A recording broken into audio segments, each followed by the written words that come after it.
예수님을 부인한 베드로. 그들은 예수님을 체포하여 대제사장의 관사로 데리고 갔습니다. 베드로도 그들과 멀찍이 떨어져서 뒤따라갔습니다. 사람들이 정원 한가운데 불을 피우고 둘러앉았습니다. 베드로도 그들과 함께 앉았습니다. 하녀 하나가 모닥불 곁에 앉아있는 베드로를 보고 노려보며 말했습니다. 이 사람도 예수와 함께 있었어요. 베드로가 부인하며 말했습니다. 여보시오, 나는 예수를 모르. 조금 후에 또 다른 사람이 베드로를 보고 말했습니다.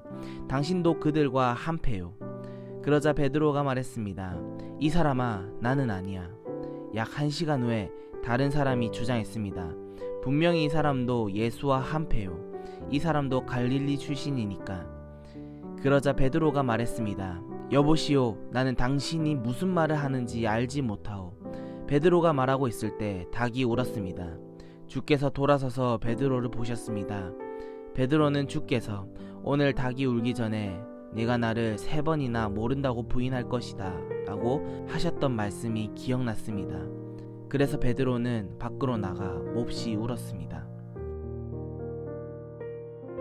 예수님을 모독한 사람들. 예수님을 지키던 사람들이 예수님을 모욕하고 놀렸습니다. 그들은 예수님의 눈을 가리고 물었습니다. 알아맞혀 보아라. 너를 때린 자가 누구냐? 그 사람들은 여러 가지 말로 예수님을 모독하였습니다. 날이 밝자 백성의 장로들 곧 대제사장들과 율법학자들이 함께 모였습니다. 그리고 예수님을 그들의 법정으로 데리고 가서 물었습니다. 진정 내가 그리스도인지 우리에게 말해보아라. 예수님께서 그들에게 말씀하셨습니다.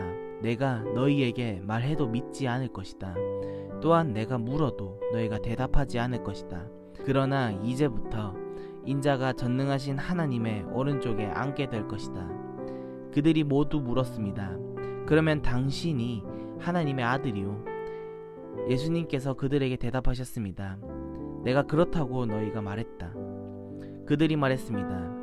우리에게 무슨 증거가 더 필요하겠는가? 우리가 직접 이 사람의 입에서 나오는 소리를 들었다. 아멘.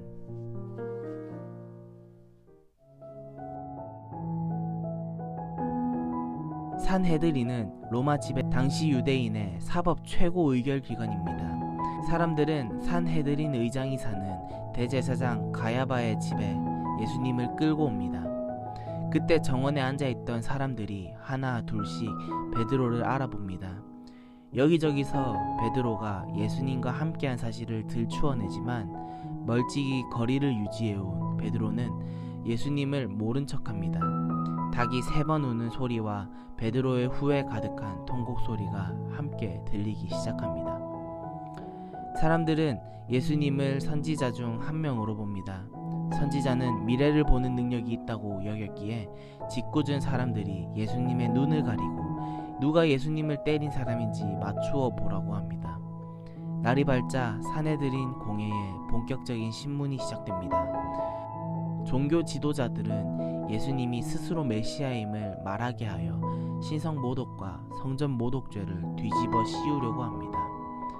그들의 고발 내용이 거짓일지라도 누구도 예수님을 하나님의 아들로 믿지 않을 것입니다. 예수님도 그들의 요란함에 일일이 대꾸하지 않으십니다.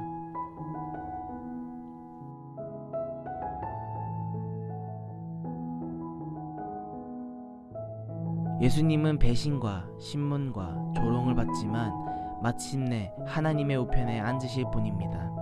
지금은 초라한 죄인처럼 대우를 받지만 이후로는 하나님의 아들이신 예수님이 온 세상을 다스리고 심판하실 것입니다. 요란한 세상에 발맞추어 가지 말고 예수님을 바라보며 고요하게 신앙을 지켜나가길 원합니다. 예수님의 말씀이 베드로를 회개하게 합니다. 날마다 만나는 하나님의 말씀이 우리의 잘못된 모습을 뉘우치게 하고 신앙에서 빗나가 후회하는 마음을 다독입니다. 내가 믿음을 저버리고 부끄러워할 때마다 어떤 말씀이 나를 다시 일으켜 세워주는지 한번 묵상해 보기를 원합니다. 나의 신앙이 흔들릴 때마다 말씀을 기억하고 하나님의 크신 계획을 신뢰하게 해달라고 우리가 함께 기도하며 나아가길 원합니다.